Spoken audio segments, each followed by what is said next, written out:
العالمين والصلاة والسلام على سيد المرسلين وعلى آله وأصحابه الطاهرين. أما بعد، فأعوذ بالله من الشيطان الرجيم. بسم الله الرحمن الرحيم. فقال الله سبحانه وتعالى في القرآن العظيم: تبارك الذي بيده الملك وهو على كل شيء قدير الذي خلق الموت والحياة ليبلوكم أيكم أحسن عملا وهو العزيز الغفور. صدق الله العلي العظيم. ډېر محترم حاضرینو، څنګه چې په تېره هفته کې هغه عیسی بیان د قبر و ګرانو اورېدونکو ته واوراوه چې دا دی دا بله حصه د نن په وعظ او تبلیغ کې تاسو حاضرینو ته تقدیموم. تر ټولو مقدم رب العزت خدای عز وجل په دې آیات کریمه کې فرمایي: تبارک الذي بيده الملك وهو على كل شيء قدير. ډېر برکت کوي الله عز وجل، هغه چې په لاس بلا کیف پکې سلطنت دی، او همدغه خدای پر هر شي چې اراده ولري پر هغه باندې قادر دی. هغه الله دی چې پیدا کړی دی مرګ او ژوند د دې دپاره چې وازمویي تاسې چې کم یو ښه دی په عمل کې، او همدغه رب العزت ډېر غالب دی او هم بخښونکی دی. یعنی لوی برکتناک الله عز وجل دی، او یوازې د ده حکم پر هر شي باندې چلیږي. د مړنې او د ژوندون سلسله هغه قادر الله قایمه کړې ده، او له نیستۍ مرګه د بیا پیدایښت د ژوندون دی. وروسته په دنیا کې مرګ راځي او په آخرت کې مراژونې کوي، لکه چې الله عز وجل فرمایي: وكنتم أمواتا فأحياكم ثم يميتكم ثم يحييكم ثم إليه ترجعون.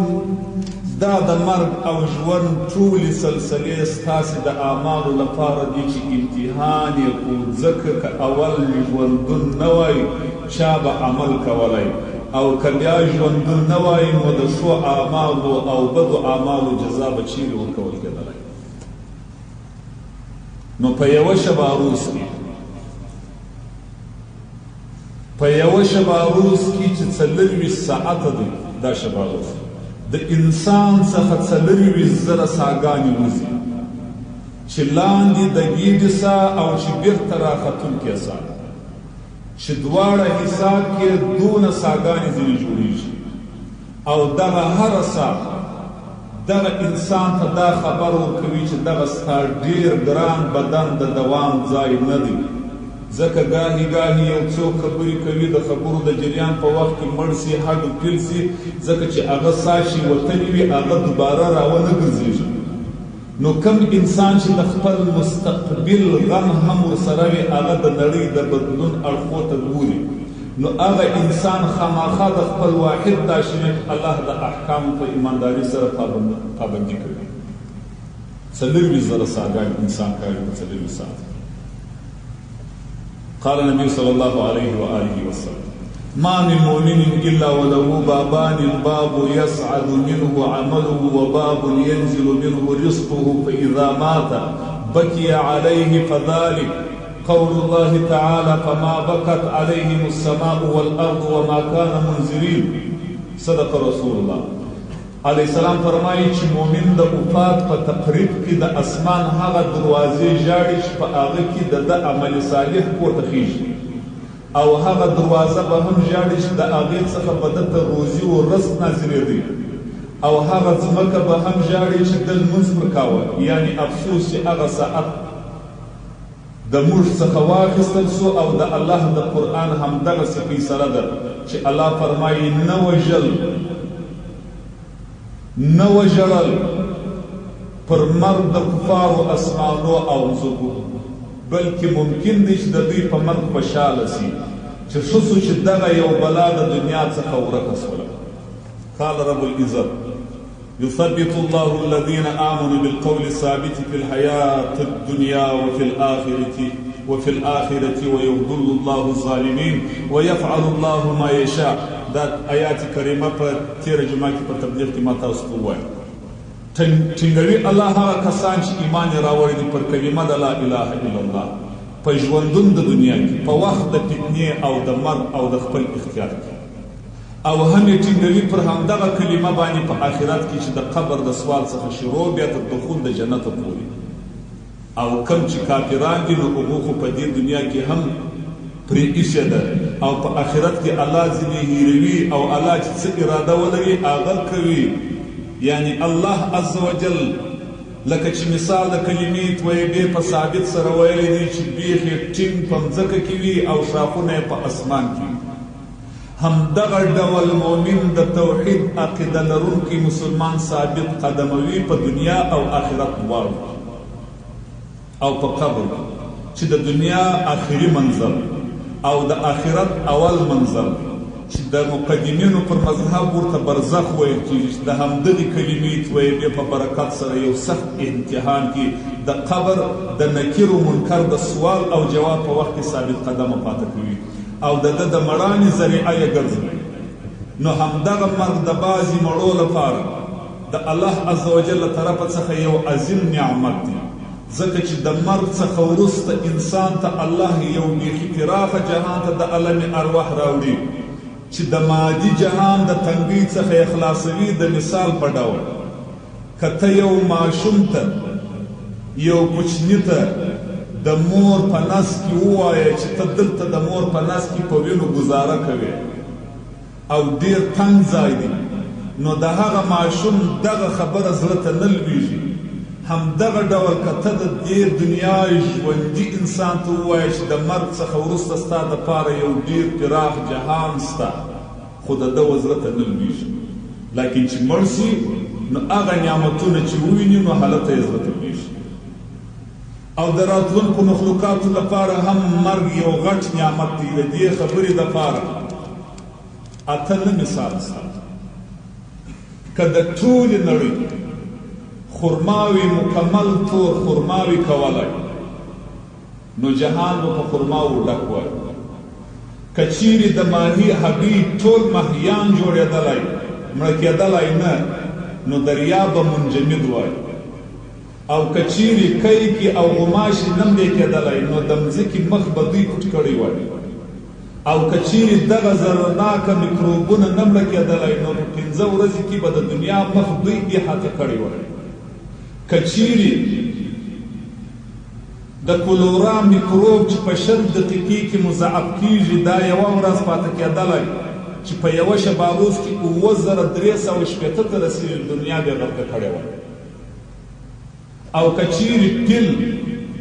چې په 20 کالو کې یو بچی راوړي نه مړ کېدلی نو د نړۍ پلان په یوه کال کې 19 میلیونو ته رسېدلی.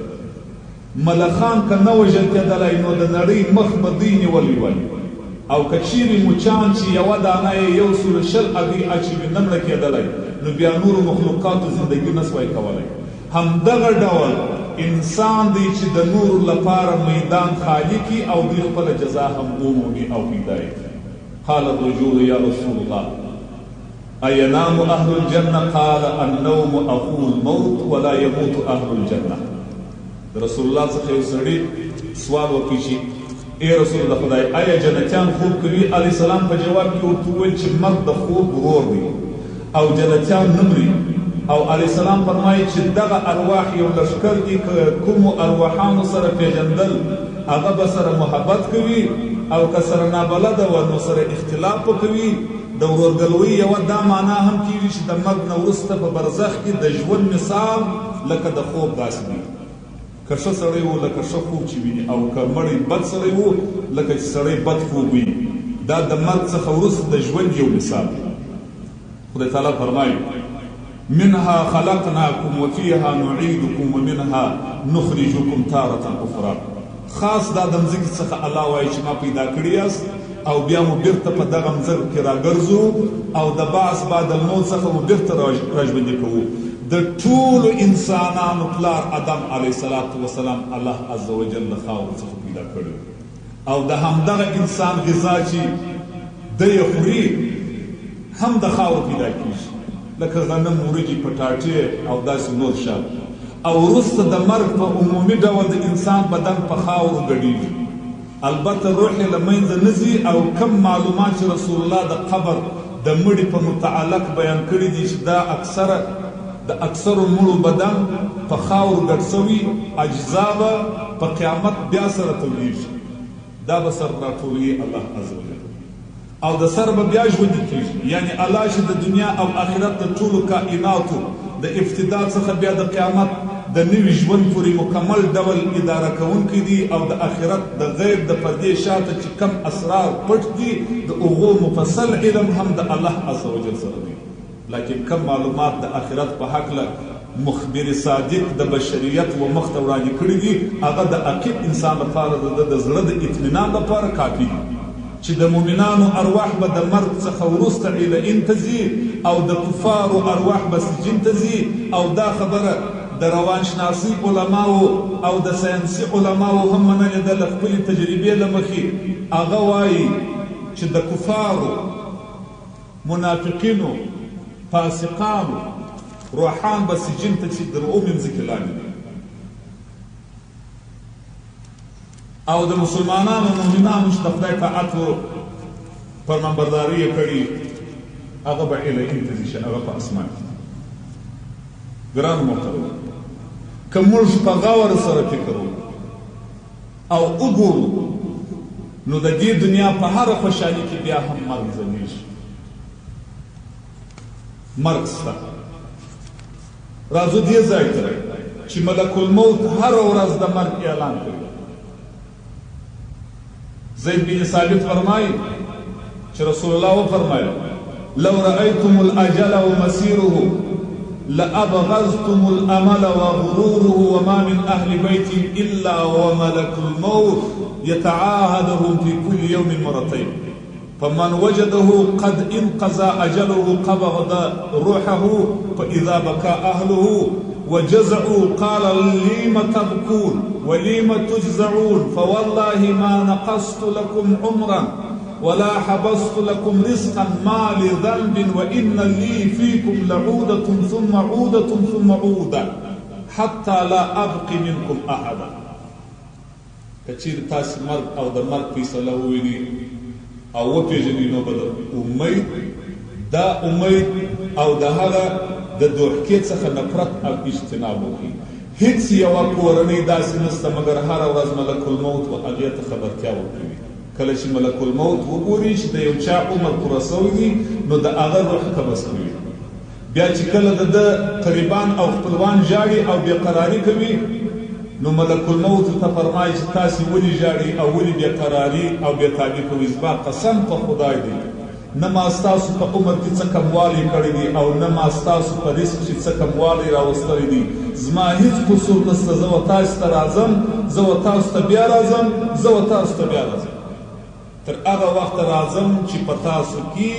هېڅوک هم نه پرېږدم ملک الموت دا وعده ملک الموت به هر کور ته د ورځې 2 واره ورځي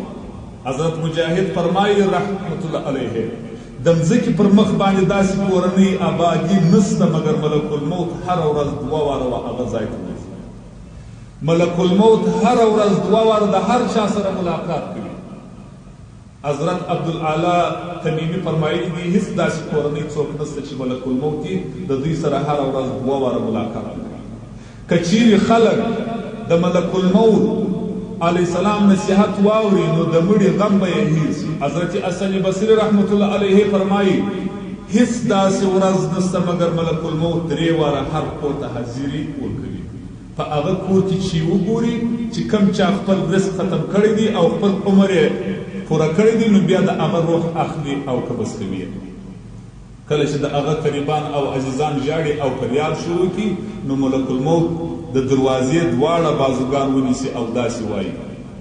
زما هیڅ قصور نشته او تاسې زما څخه هیڅ ګیله مه کوئ ولې زه پر دې باندې مقرر شوی یم قسم په خدای دی چې ما ستاسې د رزق څخه هیڅ شی هم نه دی کم کړی نه مې ستاسې عمر ختم کړی دی او نه و تاسو ته ستاسې د مرګ د وخت د راتګ مخکې راغلی زه و تاسو ته راځم بیا راځم تر هغه وخته راځم چې په تاسې کې هېڅوک هم نه پرېږدم. حضرت حسن فرمایي قسم په خدای دی که دغه ژړا کوونکی د ده مقام او مرتبې ته وګوري او د ده خبرې واوري نو دوی به خپل مړی هیر کړي او پر خپل ځان به ژړا شوي. ملک الموت هره ورځ د هر انسان و مخ ته ګوري. حضرت زید بن اسلم فرمایي چې ملک الموت هره ورځ 15 واره و هر کور ته ورځي او د هر انسان و مخ ته توجه کوي ورته ګوري. دغه چې خلکو ته ناببره یو خوف او بیره پیدا کېږي په همدې وجه راځي د ناببرې بیرې څخه مراد پر انسان باندې بې اختیاره بیره ښکاره کېدل. کتابونه وایي چې ملک الموت و هر کور ته د ورځې 7 واره وځي. دا ټوله په حدیث سره صحیح. ملک الموت د هر انسان سره هره ورځ 15 واره مصافحه او ملاقات. حدیث شریف حضرت عطا بن یسار فرمایي هیڅ داسې کورنۍ نشته مګر د هغه سره هره ورځ ملک الموت 15 واره مصافحه او بړ او ملاقات کوي. ګوري چې په دوی کې خو به داسې څوک نه وي چې د هغه د روح قبض کولو حکم راکړه شوی. ګرانو محترم ورونو چې هره ورځ و انسان ته ملک الموت ورځي په کوم صورت ورځي؟ حضرت عبید بن امیر فرمایي چې یوه ورځ حضرت ابراهیم علیه السلام په خپل کور کې ناست و ناببره یو ډېر ښایسته سړی و کور ته وداخل شو. نو حضرت ابراهیم علیه السلام پوښتنه ځینې وکړه چې ای د الله بنده ته چې زما و کور ته داخل شوې ملک الموت ورته وفرمیل زه دې و کور ته داخل شوی او د دغه کور خالق زه و کور ته داخل کړم. حضرت ابراهیم علیه السلام وفرمیل چې هغه خو ډېر حقدار دی نو ته څوک یې؟ ملک الموت عرض وکړي چې زه ملک الموت یم. نو ابراهیم علیه السلام وفرمایل چې ما ته خو ستا ډېر خصوصیات بیان شوي دي چې ما هېڅکله لیدلي نه دي. نو ملک الموت ورته وویل چې ته مخ واړوه. نو د مبارک خپل مخ واړوي. ابراهیم علیه السلام بیا چې وکتل چې د ده څخه سترګې د مخ طرف ته او څه د شا طرف ته دي د ملک الموت او د ده یو ریښته د انسان په مثال جګ پر بدن باندې ولاړ. حضرت ابراهیم علیه السلام د دې حالت څخه پناه وغوښتل او ویې فرمایل چې په اولني صورت کې راسه. ملک الموت وفرمایل ای ابراهیم علیه السلام کله چې الله ما یو داسې انسان و طرف ته استوي چې د ده خوښه وي نو ما په دې صورت کې ور استوي کوم چې تا مخکې ولیدي او که مې بل انسان ته ور استوي په هغه صورت کې مې ور استوي لکه دا اوس تا ولیدي. پر داسې شکل باندې ملک الموت انسان ته راځي. د مرګ یادول چې انسان هر وخت مرګ یادوي. علیه السلام فرمایي چې تاسې هاجرې قبرستان ته ورځئ ځکه چې قبرستان و تاسې ته مرګ در په یادوي او د هغه څخه عبرت حاصلېږي. ما د الله څخه اجازه وغوښتل چې زه د خپلې مور قبر ته ولاړ شم نو ما ته اجازه راکړه شوه. نو پکار دی چې تاسې هم هاجرې ته ولاړ شئ چې په دې سره د دنیا محبت کمیږي او د آخرت محبت زیاتېږي. چې مرګ سړی یادوي د قبر د عذاب څخه الله عز وجل نجات پیدا کوي. روح چې د بدن څخه ځي په تېره هفته کې ما تاسو ته څه بیان وکړ او چې زکندن وي چې هر رقم انسان په دنیا کې خوشحالي غم تکلیف زحمت ناجوړي دا هیڅ نه وي لیدلی خو بیا هم زکندن او مرګ یو لوی مصیبت چې ورته او وزت راځي چې هیڅ خوشحالي هم نه وي تر مرګ لوی مصیبت او لوی زحمت. چې یو انسان وایي پر ما ناجوړي نه ده راغلی بل انسان وایي چې ما تکلیف و زحمت نه دی لیدلی دا ورته را روان قبر ورته را روان. اصلي مفهوم او مقصد او مطلب زموږ څخه د دې تبلیغ څخه دا چې په تېره جمعه کې یوه حصه د قبر د بیان ما تاسو ته وکړلو دا د نن بیا د قبر د بیان څخه. سفیان ثوری فرمایي من اکثر ذکر القبر وجده روضة من رياض الجنة ومن غفل عنه وجده حفرة من حفر النيران. د مبارک وایي که چا ډېر ذکر د قبر کاوه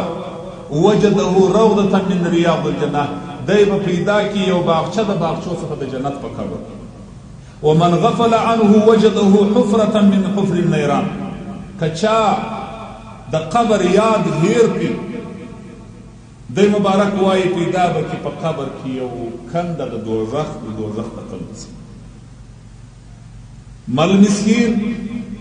مسکین څوک دی؟ قیل ابن ادم، انسان. لأن داره خراب، کور خراب دی. وزاده عمل، او توشه د عمل دی. ومرکبه جنازة، د سپرلی شی جنازه ده. ولباسه کفن، کالی کفن دی. ومنزله لحد، کور ځای لحد دی. وفراشه تراب، فرش خاوی. ووسادته لبنة، بالش د دد خشتی دی. وجلساؤه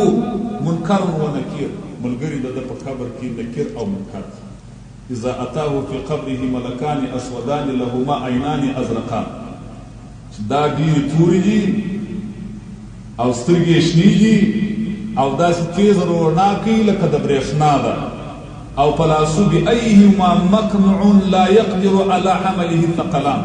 اصواتها كرعد القاسم. دا داسې ملکې دي چې په لاس کې یې ګرزان د اور دي. غږ د دې ملکو لکه د هغه زورورې تار لاندې داسې ده. ابصارهما كالبرق الخاطف، سترګې داسې دي لکه هغه تیز برق. یخرقان الارض بالاسنان، په غاښو مځکه څیري دا ملک. فیجلسانه فی قبره، دا کښېني و یو ملک په قبر. وانه لیسمع خفق نعاله، دا مړی لا د پښو کشهارې د هغه خلکو اوري چې د ده د قبر څخه روان. نو دا ملک ورته راځي. د دې طاقت څوک دی؟ د دې ملکو طاقت پر داسې شکل باندې دا بیانېږي په کتاب. سترګې شنې دي، ګرزان ورڅخه دي، ټکې تورې دي، مځکه په غاښو څیري، سترګې در برق تیزې دي، ډېر په هیبت باندې دي. و مړی په قبر کې کښېږدي دي، راژوندی کوي یې، دا ملک ورته درېږي. نو به څه حال چې یو ډنګر عسکر درته ودرېږي طاقت یې نه کېږي د دې دنیا. دا د خدای لښکر چې درته ودرېږي څه وکړي. او پوښتنه درڅخه وکړي په سیاست باندې چې ما ربک و ما دینک و ما نبی، کم دې خدای دی، کم دې دین دی، کم دې نبی دی. که د خدای فضل پر څه وي فیقول رب الله و دین الاسلام و نبی محمد رسول الله صلی الله علیه وسلم. فیقول له ثبتک الله نم قریر العین الى یوم القیامه. سم جواب دی ووایه وایي لیده سه سترګې به دې یخي تر ورځې د قیامت پورې. داسې بیده سه لکه د اولې شپې ناوې. دا به کوم سړی وي؟ دا به هغه سړی وي چې د خدای طاعت و عبادت یې کړی، فرمانبرداري یې کړی. علیه السلام فرمایي القبر ینادي کل یوما 5 مرات، قبر هره ورځ 5 نارې کوي بکلمات، په 2 کلمو سره. یقول انا بیت الوحده والوحشه فاحملوا الی انیسا، وایي زه کور د یوازیوالي یم، زه کور د وحشت یم، ما ته د ځانه سره یو ملګری راوله. وانا بیت الظلم فاحملوا لی سراجا، زه کور د تاریکۍ یم، څراغ راوړه زه.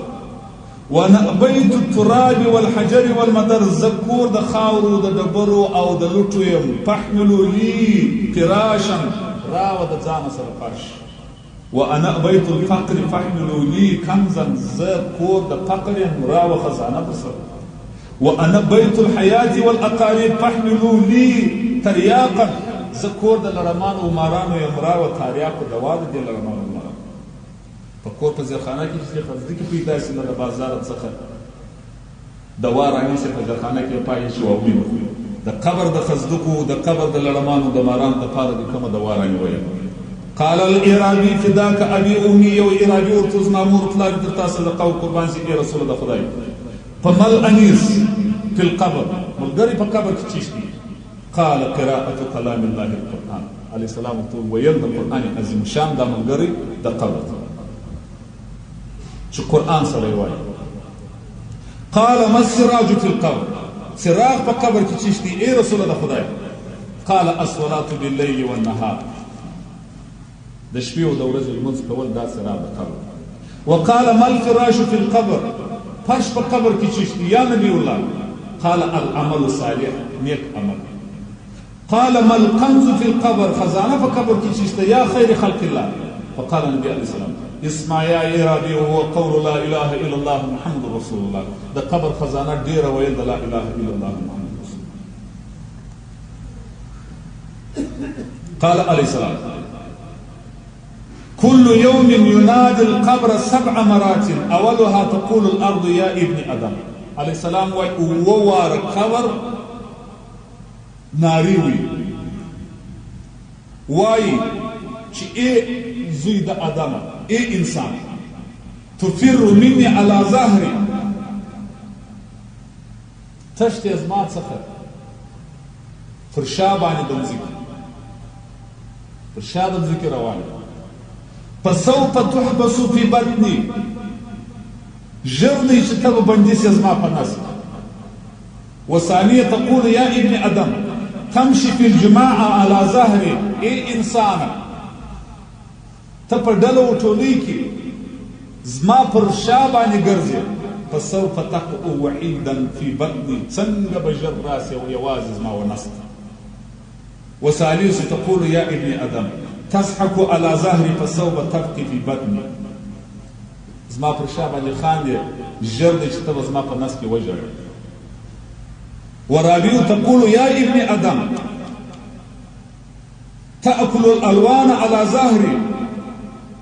تزما پر شا باندې قسم قسم نعمتونه خوري. فسوف تأكل الديدان لحمك في بطني، ژر به راسې زما نسته چې ستا بدن به چنجان وخوري. والخامس تقول يا ابن ادم تمشي في النور على ظهري، پر روشنايي کې زما پر شا باندې ګرځي. فسوف تقع في ظلمة في بطني، څنګه به تاریکۍ ته زما ژر راځي. وسادس تقول يا ابن ادم تذنب على ظهري، ګناه کوي زما پر شا باندې. فسوف تعذب في بطني، فعذاب سي زما په نس. وسابع تقول يا ابن ادم تجمع الحرام على ظهري فسوف تذوب في بطني، تجمع کوي حرام مال زما پر شا باندې او را به سي ژر چې زما په نس کې به د ټول بدن او هډې په ویل شي، ټول به داسې خلاص. ګرانو محترمو، عیسی علیه السلام مړي را ژوندي کول اورېدلي په کتاب کې راغلي. کفار ورته راغلل ته خو دا نوي مړي ژوندي کوې، زوړ مړي ژوندی کړه چې ډېر پخوا مړ شوی.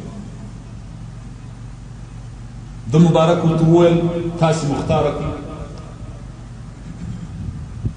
څوک ژوندی کړو چې ستاسو خوښ. دوی ورته وویل حي لنا سام بن نوح، سام بن نوح ژوندی کړو. د نوح علیه السلام زوی، د نوح علیه السلام زمانه ډېر پیش تېر شوې ده. فجاء الى قبره، عیسی علیه السلام قبر ته د سام بن نوح راغی. معهم دوی ورسره وه دا کفار. وصلى رکعتین ودعا الى الله تعالی،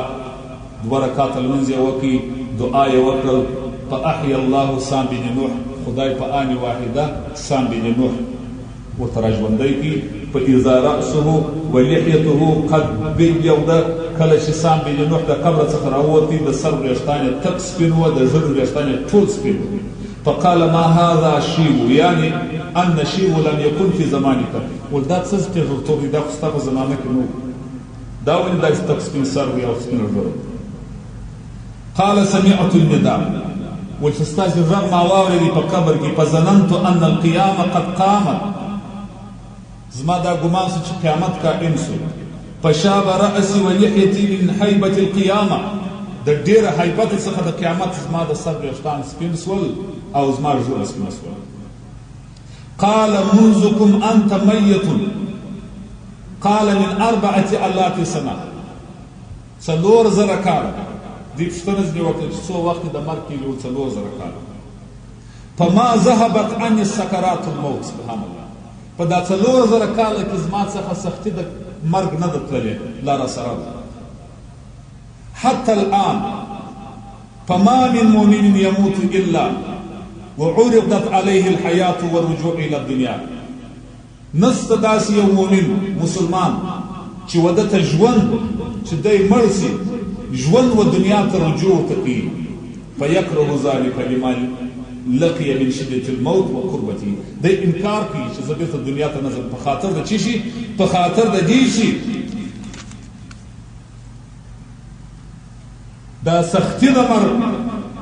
بیا نسي زغملی قال عليه السلام ما من صباح ومساء الا وملكان يناديان نسته داسې ماښام و سهار چې دوی ملکې غږ کوي یا اهل دنیا ولدتم للموت تاسې پیدا کېږئ دپاره د مرګ وبنیتم للخراب او تاسې جوړوئ د خرابوالي دپاره وتجمعون المال للاعداء او تاسې دنیا جمع کوئ دپاره د دشمنانو وانتم محاسبون ومعذبون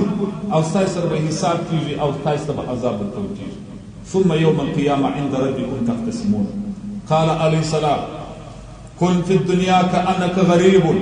عليه السلام فرمائي سف الدنيا کی داسې لکه ته چې یو مسافر او كعابير السبيل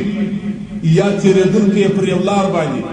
وعد نفسك من أصحاب القبور او خپل ځان شمار کړه د خاوندانو څخه د قبرو ولا تكن من الغافلين او مه جوړېږه د غافلانو څخه عليه السلام موږ ګډ شاته ګډ هر سړي چې په دنیا کې اوس په اوس زمانه کې وي داسې خلکو لاسته مرګ وایي مرګ نسته داسې خلک سته وایي مرګ نسته نو څه به کوي او مرګ سته هر چاته سته د قبر عذاب حق دی او ستا او هر چاته د سعد بن معاذ واقعه چې اوس پې تاسې واورئ یو جلیل الشان صحابي ده علیه الصلاة وسلام چې دی په قبر کې په عذاب باندې اخته کېږي ما وشم ما خوارانو به څه حال ما و تا به څه کوو ټولو ته هم ورکول کېږي که بشپړ عذاب د قبر نه وي زغتة القبر خامخا ورکول کېږي نو بیا څوک طاقت لري تیریږي یو سړي واده کړی 20 کاله په تېر شوي اولادونه یې غټ شوي د واده شپه یې تېره شوې ټول شیان یې تېر شوي دا هم داسې تېرېږي که په دریاب کې طیاره غوټه شي دریاب ماهیان یې وخوري لا هم د قبر عذاب ورکول کېږي دا فکر به نه کوي چې زه به بل ځای مړ شم خلاص به شم د قبر مطلق چې سړی مړ شو مطلق چې ساه یې وختل بس پر ده باندې قیامت قایم دی دی به په عذاب باندې ګرفتاره کېږي دی به سختي د مرګ وړي دی به دغه شیرین روح چې په ټولو اندامو کې یې بند پر بند باندې دا روح پروت دی دا به داسې ځینې راجلا کېږي لکه سړی چې یو چاړه راواخلي او د انسان هر اندام ورپرې کوي په ژوندینې باندې دغه رقم به د ده څخه د هر اندام څخه دا روح راجلا کېږي په ګوته کې روح سته د پښې 10 ګوتې دي د هرې ګوتې څخه چې ساح راوځي لکه چاړه چې راواخلي دا ګوته په ژوندینې دغسې غوټه پرې کوي نو به داسې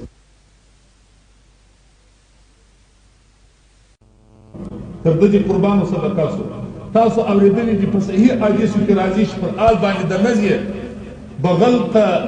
د اوبو پیاله پرته او مبارک لاس یې په څو واره په دا اوبو کې وولي پر مخ باندې به تېراوه او پر مخ به دا اوبه پاشلې لا به پر دغسې آل باندې ویله خپله پیغمبر علیه السلام ور خدای پر ما باندې سختي د زکندن اسانه دا کې ما او تا اورو را باندې تېر شوي نه دي او ځکه هغه سولې چې کور پر باندې هغه څه چې تللي دي هغه موږ ته راغلي نه دي رسول الله وایي هغه سړی چې مړ شوی دی زحمت د تکلیف د روح د اخیستلو د سکندنې لیدلی دي د قبر عذاب یې لیدلی دي که دا راپور شوی انسانانو ته دا ووایي چې دغسې تکلیفونه او زحمتونه سته بیا به انسان په دنیا کې د ډوډۍ څکه ونه کړي ژوند به ونه کړي په داسې غرور به ونه ګرځېږي لکه چې په دنیا کې اوس په غرور باندې ګرځي دونه مستۍ به ونه کړي لکه انسان چې اوس په دنیا کې مستۍ وي دا هر انسان ته ګوري مرګ وایي زه هر چا ته راځم زه داسې مرګ یم چې په واسطه په رتبه په نسب په پیسه په کوټۍ په هیڅ چا څخه د چا څخه نه ګرځم چې نیټه یې پرسو وخت یې پرسو او امر یې وکړي په هغه ځای کې به دې ساه خېږي او د خدای و حضور ته به وځې موږ ټول انسانان د خدای تعالی عز وجل بندګان مسؤل ملامت یو کتابونه ګورو وینو یې د ژوند د دنیا خصیص ژوند د دنیا ډیر بې فایدې دی هیڅ فایده هم نشته پکې هیڅ شی هم نشته پالتو ژوند بېله د الله د احکامو بېله د اسلام بېله د خدای تعالی عز وجل د طرفداریه بېله د قرآن د منلو بېله د اسلام د منلو بېله د ښو کارو څخه ما سوه نور هر څه بې فایدې او خراب موږ څنګه یو دنیا چې د در ناموس را ګرانه ده در اولاد را ګرانه ده در نفس را ګرانه ده در رسول علیه السلام را ګرانه ده در خدای را ګرانه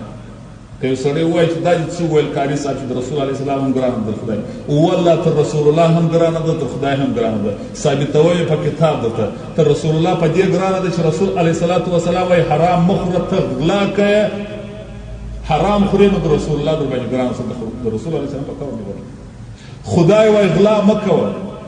خدای وایي غیبت مه کوه خدای وایي درواغ مه وایه خدای وایي ظلم بربریت مه کوه خدای وایي رشوت مه خوره خدای وایي غصب مه کوه ته پر هغه سربیره لکه نو د خدای در باندې ګرانه شو د دنیا ډېره شی در خدای هم ګرانه ده د رسول هم ګرانه در اولاد در ناموس در انډیوال خو بیخي ګرانه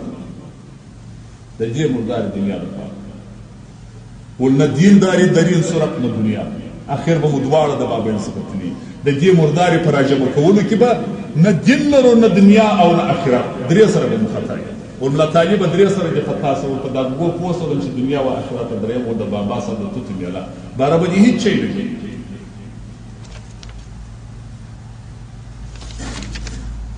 رسول الله فرمایي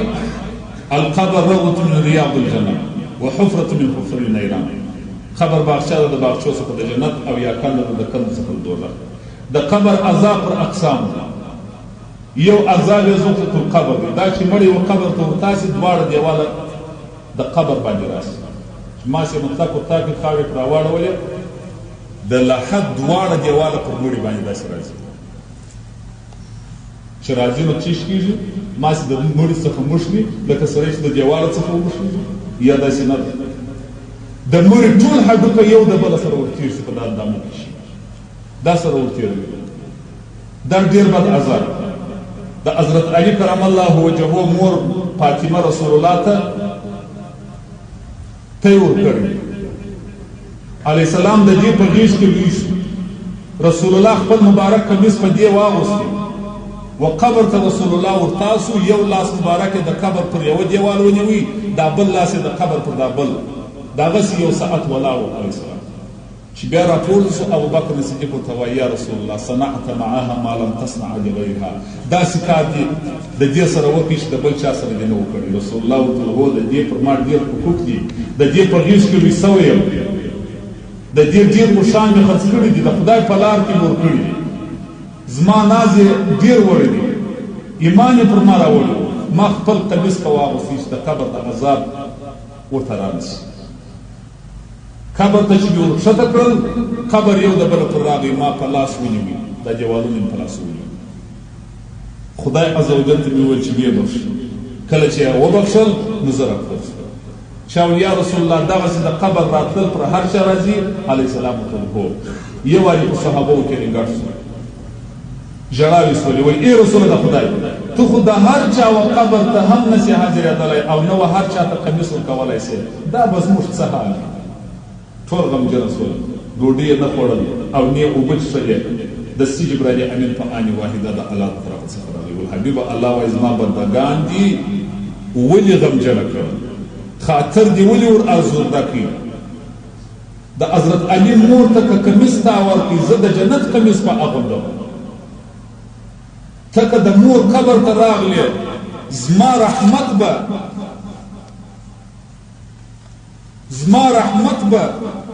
و قبر ته وځي ستا د امت و قبر ته به راځي ټول صحابه کرام خبر که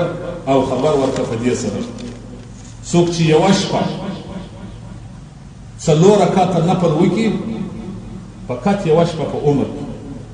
په اول رکعت کې وروسته تر الحمدلله اتیا واره قل هو الله ووایي او په دوهم رکعت کې شپېته واره قل هو الله ووایي او په دریم رکعت کې څلوېښت واره قل هو الله ووایي او په څلورم رکعت کې شل واره قل هو الله ووایي ای رسول د خدای هر څوک چې دا لمونځ وکړي د قبر د عذاب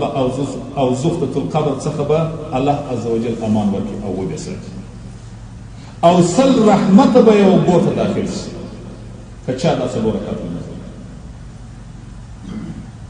دا د قبر عذاب د قبر د عذاب څخه نه خلاصېږي. سعد بن معاذ یو لوی صحابي د علیه السلام دی چې مخکې مې درته وویل کتاب وایي جنازې چې د اسمانه دونه ملکې راکښته سوي وې چې لمر یې پټ کړی و.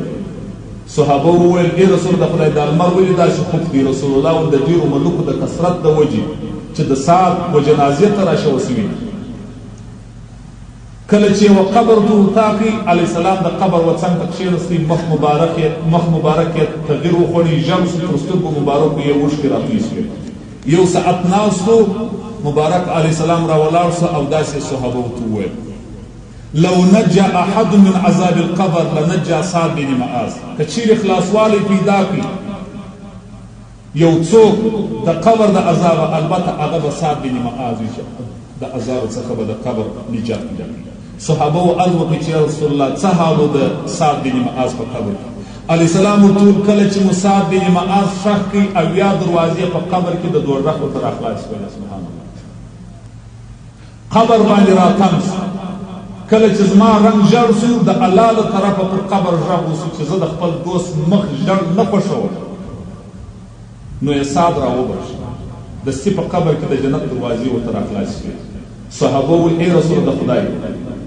دا عذاب ودته په کوم سبب متوجه شو؟ ده ورته وویل لسوء خلقه من اهله د خپلې ښځې سره یې سمه رویه نه کول نیک اخلاق یې د ښځې سره نه وه په دغه سبب په عذاب باندې ګرفتار صحابي د رسول الله. دا صحابي دی زموږ به څخه دا د علیه السلام لیدلی د علیه السلام په قبر کې ولاړ علیه الصلاة وسلام دعا هم ورته کوي د خپلې ښځې سره یې سمه ګزاره نه کول په کور کې نه دی چې ښځه پر هر شي باندې ترټه او وهایه او په عذابویه او بد خلقي ورسره کوه دا هم د قبر عذاب او بل د قبر عذاب چغلي و شیطانت چې یو د بل مسلمانانو ته شیطانت کې سره راشي په چغلي کې سره راشي دا د قبر عذاب. بل چې سړی چا جواب کوي او اودس نه وچ کوي دا اکثره خلک په دا ډوډۍ کښېني چا جواب وکړي اوبه پر رایلګي. زه خو دا وایم چې د کتاب شان به بیانوو موږ به خپل ځانونه پرېږدو ول یو کفر و اسلام دی یو موږ و تاسو زموږ ټول کړه وړه و حرکاتو سکنات خراب زما په شمول ځان نه درته یادوم چې زه صفت کوم پر منبر باندې ناست یم قسم په خدای د ټولو باسخاص ما څخه ونیسي دلته قال الله قال رسول الله وایم اتأمرون الناس بالبر وتنسون انفسکم خلق په نیکي سره امر کوي خدای وایي خپل ځان یې زه نو څه شي چپن نه مې درته اغوستې د هېڅ امتیاز پر چا باندې نه لرم هېڅ بلادوالي پر چا باندې نه لرم لوړ پر منبر باندې ناست یم خدای ته په ورځ د آخرت کم جواب ورکوم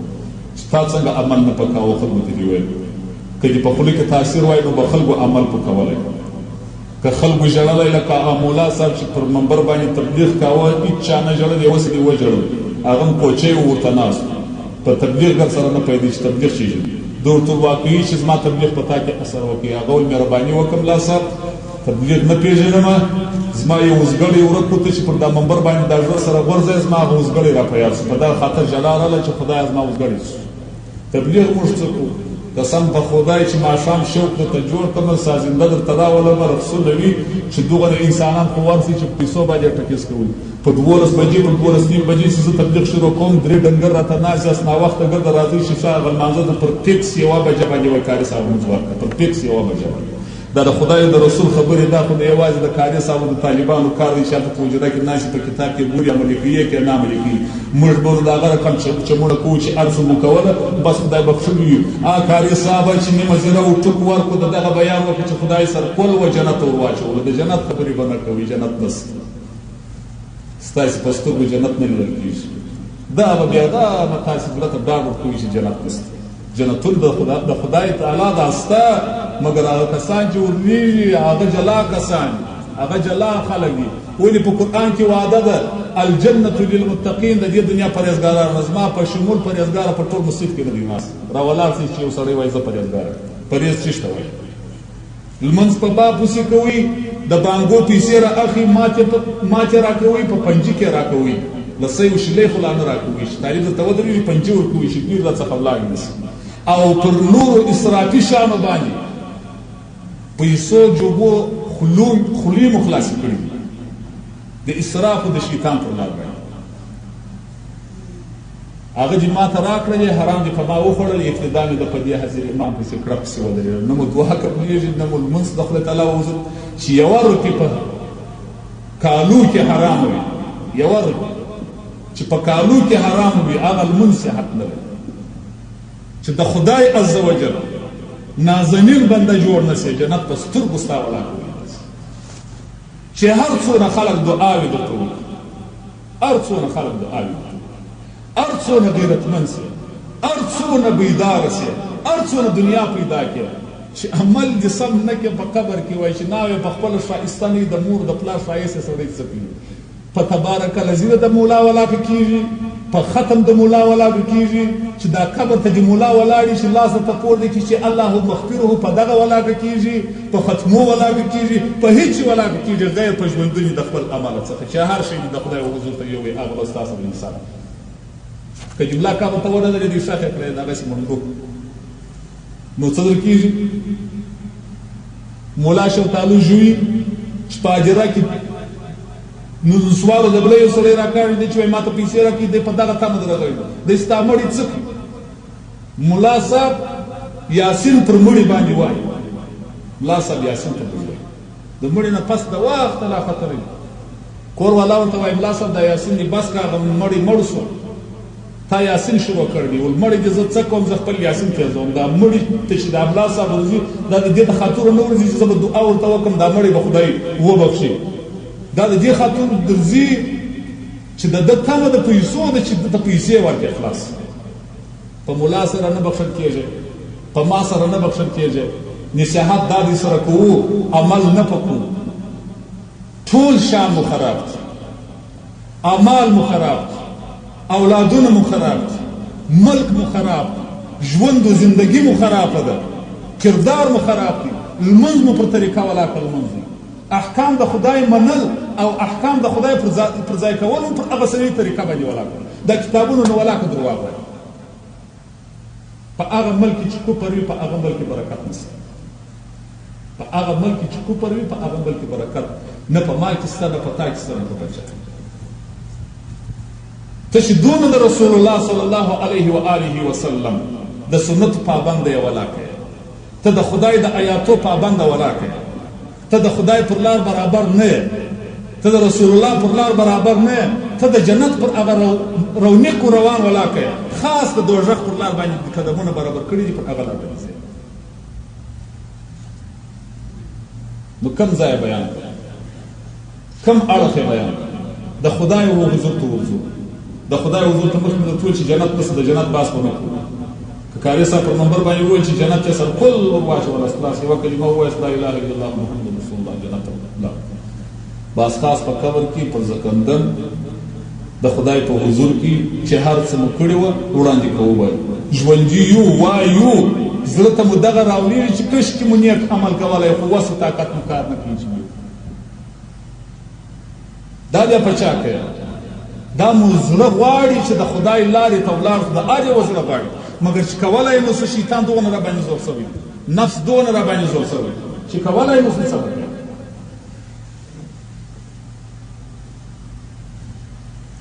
علیه الصلاة والسلام مبارک فرمایي په قبر کې داسې چنجان ستا که یو چنجۍ د قبر راپورته سي په مکه معظمه کې د ابو قبیس غر دی پر دغه غره باندې نیش ووي علیه السلام وایي زما دې په خپل رسالت باندې قسم مې دغه غر به اور واخلي او ایرې به سي دغه یو چنجۍ د قبر د دې طاقت څوک لري خدای د لړم طاقت یې څوک لري د عذاب د دې ملوک طاقت یې څوک لري فقط د لیدلو یې چې یو چنجۍ د قبر علیه الصلاة والسلام مبارک فرمایي د ابو قبیس پر غره باندې نیش ووي سور اور و ایره به سي دا د ابو قبیس کار ملا صاحب تبلیغ ولې نه راته کوې موږ تبلیغ دا یې کوو لکه تبلیغیان چې وایي وایي ستا د تبلیغ نه دی زموږ د تبلیغ دی قرآن دا دی وایو آیاتونه خلکو ته اظهاروو ورته ترجمه کوو نه ملا صاحب عمل په کړی دی نه امیانو عمل په کړی دی نه طالبانو عمل په کړی دی هېچا نه د غیرت ځای د غیرت ټوټه او ایمانداري هغه د خدای په لار کې ده په بله لار کې نشته دنیا ده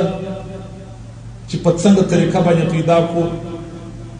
ژر یې راوګټو که په لاس راتلل هغه حلاله ده که په لاس نه درتل هغه مرداره ده دنیا څه شی ده که په خدای باندې عقیده لرې چې پر دغه آیات ایمان لرې وما من دابة فی الارض الا علی الله رزقها خدای وایي ما نه دی پیدا کړی یو چارپایه مګر رزق یې پر ما باندې پورته راسه ملا وتله د خدای تعالی عبادت راسي چې ملا وتلو د خدای تعالی عز وجل توبو ته توبې وکړو راسي د خدای تعالی هغه کارونه وکړو چې خدای تعالی عز وجل موږ په امر کړي خدای تعالی او د خدای رسول موږ په امر کړي راځي چې هغه کارونه وکړو نو د خدای په حضور کې په تصمیم مخ باندې ودرېږو د خدای په حضور کې به شرمنده نه یو شرمېدلی قوم د خدای په حضور کې درېږي مړی چې ووسي د خان مړی چې ووسي دغونه ختم پسې کوو چې پردي لنډهر مړو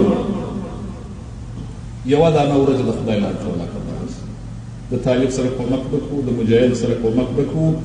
د ملا سره کومک نه کوو د فقیر و مسکین سره کومک نه کوو او پټ دې معلومیږي نه یا خلک راولو پردي لنډهر راولو ښه ورځې وغوښه ورکوو دا مې په پلار پسې ختم وکړي قسم په دغه کتاب که دغه یوه دانه ورځ دې د پلار ورور ته ورسېږي بالا کې کوي که نه کوي عذاب الانوز هغه مړی چې مړ سو په قبر کې ښخ سو دنیا چې د ده څخه پاته سوې ده هغه یې میراثخوره نن دورې اړوي دورې اړوي دورې اړوي حساب یې هم په قبر کې هغه ورکوي څومره بدبخته دي نو د دې دا ښه دي رسول الله وګوره په ټول کور کې یو دینار هم پس د مرګ څخه د رسول الله نه سپاته په خاطر د دې نه سپاته چې دا یو دینار پاتې سي نه باید چې بل څوک یې په بل لار باندې نسپاته ستا کوټي و بنګلې خلک دا وایي دا وجه وایي چې اولاد ته به مې پاته سي اولادونه مې آینده لري تا د کومې خوا سرپناه به پیدا نه کړي رس به پیدا نه کړي وږي به سي پر خدای عقیده نه لرې مړ به سي هېڅ نه به د اولادو غم خو به نه وي اخیستی زه د خپل ځان اختیار نه لرم د یوې ورځې ما ته ملک الموت اسرائیل علیه السلام وواره د ورځې راځي روغبړ راسره کوي او ته کوټیانې بنګلې سیخان په مځکه باندې چې خېنه نه باسي اپارتمانونه جوړې بلډینګونه جوړې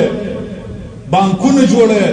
او دا کتاب هم درته وایي چې اسرائیل علیه السلام وواره د ورځې ستا سره روغبړ کوي چې پر هره ثانیه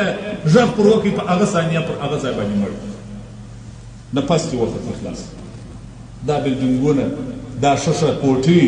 دا ششه موټران دا ششه اولادونه دا پاته دي هېچا قبر ته نه دي وړي یوازې یکې تنها وه قبر ته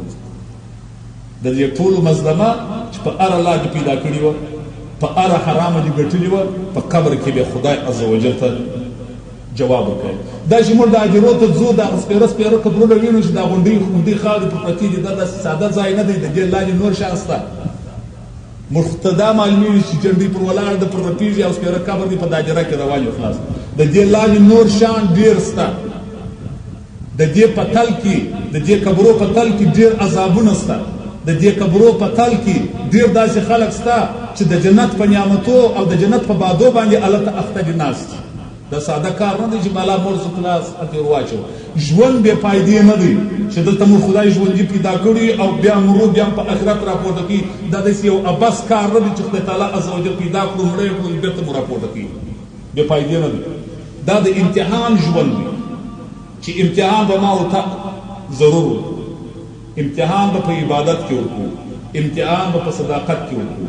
امتحان به په اخلاص کې ورکوو رسول الله وګوره صلی الله علیه و آله وسلم خدای تعالی په رسالت ولې مبعوث کړي راوایسته و چې دا بندګان د دنیا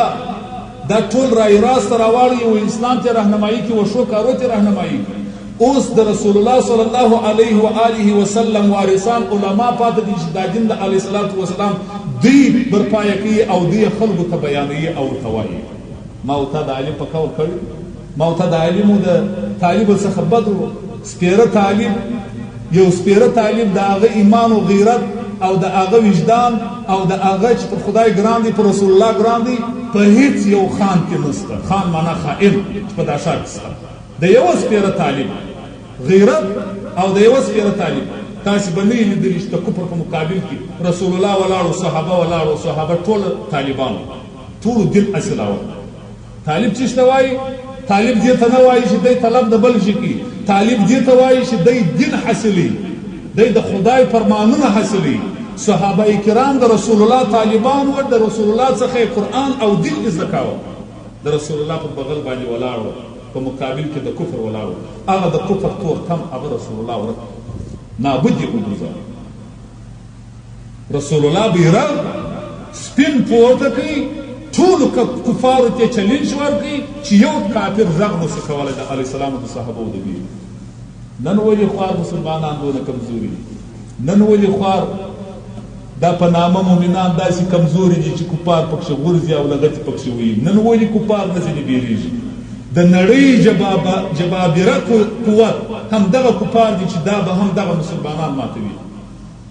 الاسلام یعلو ولا یعلى علیه. علیه السلام وایي اسلام اوچت او بلند دی، پر اسلام باندې بل شی سربیره کېدلی نشي. دغه کفار به اوس هم د رسول الله د دین مینان په دې دنیا کې شته، هغه به د کفارو په مقابل کې سپر ولاړ وي، هغه به یې ماتوي. هغه څوک دي؟ هغه خوار طالب دی، هغه سپیره طالب دی، هغه دا کوټې نه ده لیدلې، هغه داسې غوړو غوښو وریجې نه دي لیدلې لکه ما او تا چې خورو، هغه داسې پوست بستر نه ده لیدلې لکه ما او تا چې په پراته وي. دا چې ما او تا په پراته وي د خدای د دین خدمت هم نسو کولی، د خدای په لار کې جهاد هم نسو کولی، د خدای احکام نسو پر ځای کولی، کفر د وطن څخه نسو ورکولی، د کفر د منګولو څخه مؤمنان مسلمانان دا نسو خلاصولی. دا ما او تا په پوستو بسترو کې پراته په موټرانو کې ناست ډوډۍ وریجې غوښه خورو. لنډه یې درته کوم، خاتمه ورکوم چې زموږ کار ډېر خراب دی. دا وایم چې خدایه ستا د حبیب پر وي، خدایه ستا د اولیاو پر وي، الهي پر موږ باندې ورحمې، الهي موږ ته عفو وکړه. خدای چې پیدا کړي دي الهي ژوند دې راکړی دی، الهي لکه تا چې په قرآن کې ویلي دي پروردګاره چې ولا تموتن الا وانتم مسلمون، مه مرئ مګر پر اسلام باندې بس. خدای موږ پر اسلام باندې مړه کړه، الهي ستا د علیه السلام محبت مو په زړه کې راواچوه. خدای د ټولو آفاتو بلیاتو څخه الهي د دنیا او د آخرت د مشکلاتو څخه مو وساته. لاسونه پورته کړئ. الحمدلله رب العالمین والصلاة والسلام علی رسوله محمد وآله وصحبه. الهي ستا د نازولي محمد رسول الله صلی الله علیه و آله وسلم تبرکات. الهي پر ایمان باندې مو تېر کړه، الهي د زکندن د خوارۍ د قبر د عذاب د آخرت د عذاب څخه مو وساته. الهي په دنیا کې ژوند په روا کې راکړه، الهي د حرامو مو وساته، د ګناهو مو وساته، الهي طالبان الهي پر لار د صراط المستقیم برابر. الهي که به څوک بندیان وي خدای ته د بند څخه آزاد کړه. الهي که به څوک ناجوړان وي الهي ته شفای کامله ورکړه. الهي د دنیا او د نړۍ کفر تباه او برباد وګرځوه. خدای وروسته به که امریکا او انګریزو د دوی ملګري تباه او برباد وګرځوه. الهي مسلمانان ته غلبه پر اسلام باندې ورکړه، الهي مسلمانان ته غلبه پر کفار باندې ورکړه. الهي د دین دشمنان، د وطن دشمنان، د قرآن او د ناموس دشمنان الهي تباه او برباد وګرځوه. وصلی الله تعالی علی خیر خلق.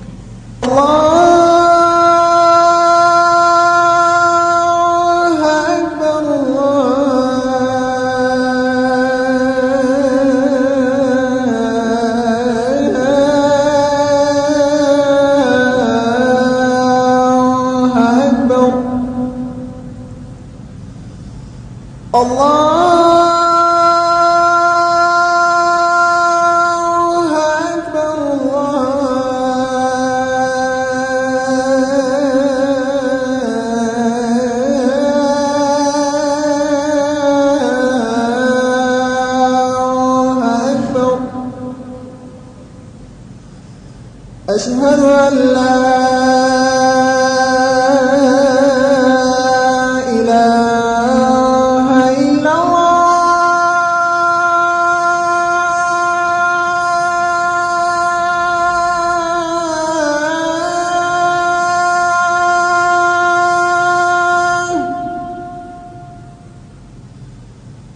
أشهد أن لا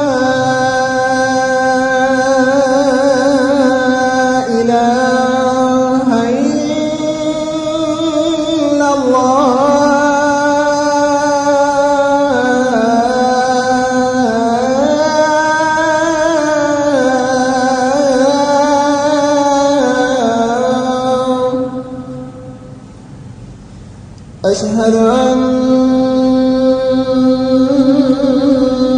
محمدًا رسول الله.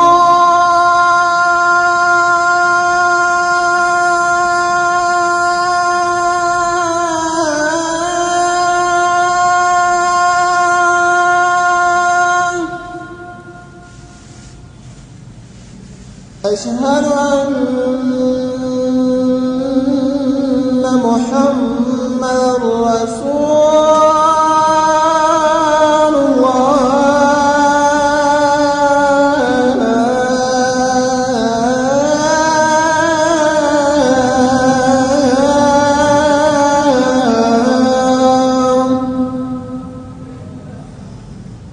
حي على الصلاة.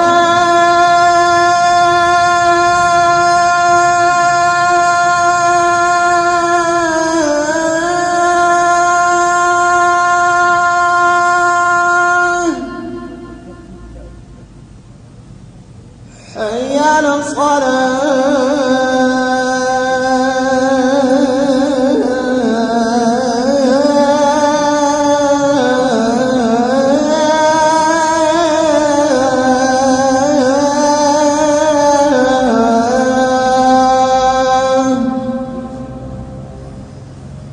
حي على الفلاح.